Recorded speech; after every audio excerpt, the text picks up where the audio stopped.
जय हिंद मेरे प्यारे साथियों। बात करने वाले हैं सीआरपीएफ हेड कांस्टेबल मिनिस्ट्रियल 2022 की भर्ती के बारे में। तो आप सभी को पता ही है कि ऑलरेडी बीएसएफ की बात करें या आईटीबीपी की बात करें, सीआईएसएफ की बात करें या आपकी एसएसबी की बात करें, इन सभी में हेड कांस्टेबल मिनिस्ट्रियल की भर्ती निकाली जा चुकी है। और अभी आप सभी को पता है कि इन सभी की लास्ट डेट निकल चुकी है, लेकिन अभी सीआईएसएफ के 26 सितंबर से ऑनलाइन एप्लीकेशन फॉर्म स्टार्ट हो जाएंगे हेड कांस्टेबल मिनिस्ट्रियल वाली भर्ती के।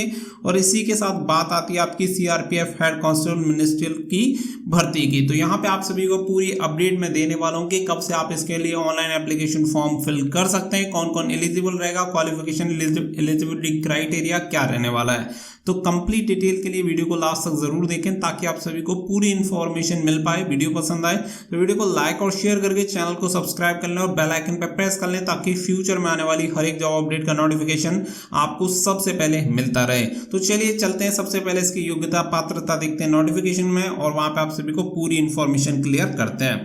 तो यहाँ पे आप देख सकते हैं, यहाँ पे आप सभी को इंफॉर्मेशन दी गई है। CRPF head constable ministerial recruitment 2022 apply online CRPF India. तो 20 सितंबर की इंफॉर्मेशन आप सभी को यहाँ पे दे रहा हूँ। तो सीआरपीएफ हेड कांस्टेबल मिनिस्ट्रियल 2022 के लिए ऑन टेम्परेरी बेसिस आप सभी को पता है कि वैकेंसी निकाली जाती है और जब आपकी ट्रेनिंग कंप्लीट हो जाती है तो रेगुलर बेस आपकी जॉब हो जाती है। अब बात करें यहाँ पे पोस्ट एंड वैकेंसी के बारे में, तो 875 यानी 875 वैकेंसी है, लेकिन पूरी उम्मीद है कि इन वैकेंसी में कुछ वैकेंसी और इंक्रीज हो सकती है क्योंकि लास्ट भर्ती 2017 में हुई थी और 2017 के बाद इसमें कोई भी वैकेंसी नहीं निकाली गई और भर्ती भी काफी लेट हो गई है। इसी वजह से वैकेंसी में और पदों की संभावना है ऐड होने की।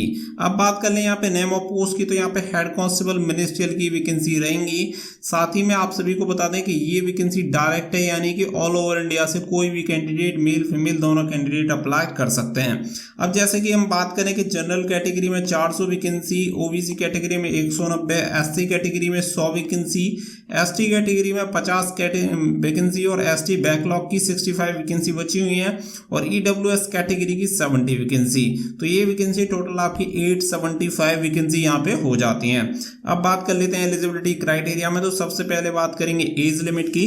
तो इस वैकेंसी के लिए अप्लाई करने के लिए आपकी जो एज होनी चाहिए वो 18 से 25 साल होनी चाहिए। मिनिमम 18 साल और मैक्सिमम 25 साल आपकी उम्र होनी चाहिए। लास्ट डेट ऑफ एप्लीकेशन यानी कि जब आपकी लास्ट डेट रहेगी तो उसी दिन से आपकी एज काउंट की जाएगी। और आप सभी को बता दें कि यहाँ पे सुप्रीम कोर्ट का एक आदेश और दिया गया था जिसमें बहुत ही उम्मीद है कि आपको यहाँ पे उम्र में छूट भी कुछ मिल सकती है। तो देखते हैं कि हो सकता है 1 से 2 साल तक की आपको उम्र में छूट मिल जाएगी। और अगर ये उम्र में छूट मिलती है तो यहाँ पे अधिकतम उम्र सीमा आपकी 26 या 27 साल हो सकती है। तो इसकी जो भी अपडेट होगी आगे आपको बता दी जाएगी।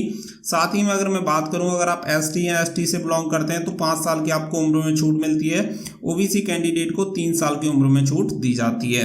एजुकेशन क्वालिफिकेशन में मैं बात करूं तो यहाँ पे सिंपल 12th पास आपने कर रखा हो, चाहे आपने किसी स्टेट बोर्ड से कर रखा हो या सेंट्रल बोर्ड से कर रखा हो, कहीं से भी अगर आपने 12th पास कर रखा है तो आप इसके लिए अप्लाई कर सकते हैं। चाहे आपने 33% के साथ क्वालिफाई अगर किया है तो आप इस वैकेंसी के लिए एलिजिबल हैं और अप्लाई कर सकते हैं। इसके अलावा ना किसी सर्टिफिकेट की जरूरत पड़ती है, ना किसी अदर क्वालिफिकेशन की आपको जरूरत पड़ती है।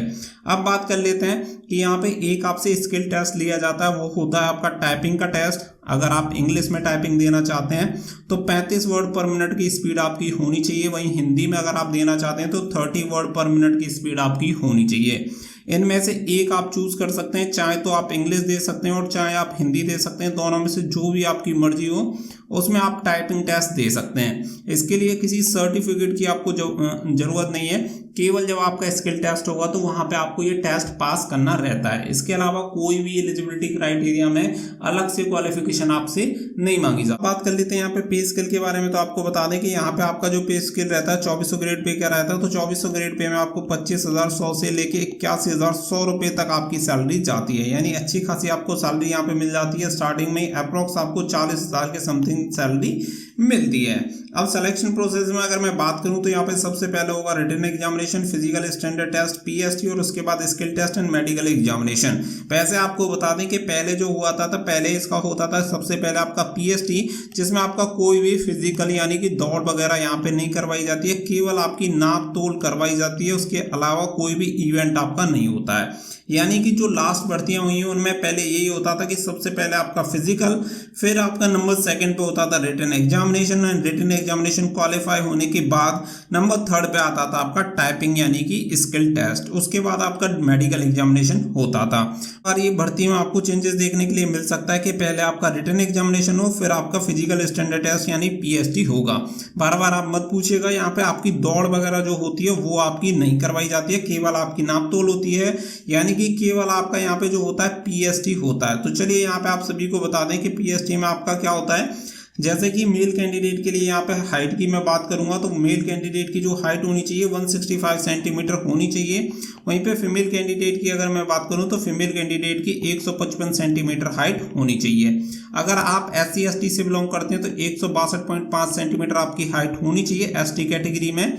अगर आप ST कैटेगरी की महिला हैं तो 150 सेंटीमीटर आपकी हाइट होनी चाहिए।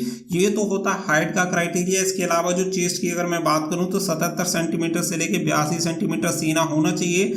5 सेंटीमीटर का फुलाव मांगा जाता है। वहीं पर अगर आप ST कैटेगरी से बिलोंग करते हैं तो 76 से 81 सेंटीमीटर सीना आपका होना चाहिए। तो हाइट का आई होप आपको क्लियर हो गया होगा कि 165 सेंटीमीटर आपकी हाइट होनी चाहिए। Application fees 100 rupees application fees यहाँ पे ओनली ली जाती है जनरल OBC कैटेगरी से। बाकी का अगर आप SC ST वुमेन या एक्स सर्विसमैन कैटेगरी से बिलोंग करते हैं तो कोई भी फीस आपसे नहीं ली जाएगी। ये जो एप्लीकेशन फीस होगी आपको ऑनलाइन फीस पे करनी होगी। कैसे अप्लाई करना है तो आप सभी को बता दें, crpfindia.com पे जाके आप इस वैकेंसी के लिए अप्लाई कर सकते हैं या crpfrecruitment.gov.in पे भी जाके आप अप्लाई कर सकते हैं। यहाँ पे कुछ इंस्ट्रक्शन आप सभी को दिए गए हैं अप्लाई करने के स्टेप बाय स्टेप। तो आप सभी को पूरी डिटेल यहाँ पे बता दें। इंपोर्टेंट डेट्स की अगर मैं बात करूँ तो यहाँ पे इंपोर्टेंट अक्टूबर 2022 या नवंबर 2022 आपकी लास्ट डेट रखी जाएगी।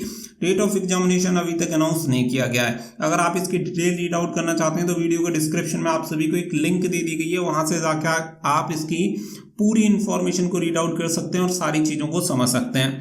अब यहाँ पे बात करें कि अक्टूबर में इसके डेट के बारे में तो देखिए आप सभी को बता दें कि 2017 से इसकी कोई भी भर्ती नहीं हुई है। इसी वजह से कुछ कैंडिडेट ने सुप्रीम कोर्ट में एक याचिका दायर की थी और उस याचिका में आदेश दिया गया था सुप्रीम कोर्ट की तरफ से कि जल्दी से जल्दी विद इन 60 डेज के अंदर इसकी भर्ती निकाली जाए और जो कैंडिडेट ओवर एज हो गए हैं उन कैंडिडेट को उम्र में छूट दी जाए और इस पर जल्दी से जल्दी कार्रवाई हो। तो आपको बता दें कि आप सभी जानती हैं कि SSC GD वाली जो भर्ती हुई थी उसमें भी CRPF के GD के भी पद शामिल नहीं किए गए थे, क्योंकि उन्होंने कुछ अपनी सेवा नियमावली में कुछ चेंजेस किए थे। उसकी लिए आप उसकी ऑफिशियल वेबसाइट crpf.india.gov.in पे जाके चेक कर सकते हैं, वहाँ पे पूरी डिटेल आपको मिल जाएगी। तो इसी की वजह से इस भर्ती में साइड डिले हुआ है। तो अब अक्टूबर में आई होप आपका जो नोटिफिकेशन है वो रिलीज कर दिया जाएगा एंड नवंबर में इसकी लास्ट डेट रहेगी। 30 दिन का समय आपको फॉर्म अप्लाई करने के लिए दिया जाएगा। इससे रिलेटेड जो भी अपडेट होगी रेगुलर आप सभी को हमारे चैनल पे मिलती रहेगी। इसके लिए चैनल को सब्सक्राइब कर लें और बेल आइकन पर प्रेस कर लें ताकि फ्यूचर में आने वाली हर एक अपडेट का नोटिफिकेशन आपको सबसे पहले मिलता रहे। फिलहाल के लिए बस इतना ही। So thank you for watching. जय हिंद, जय भारत।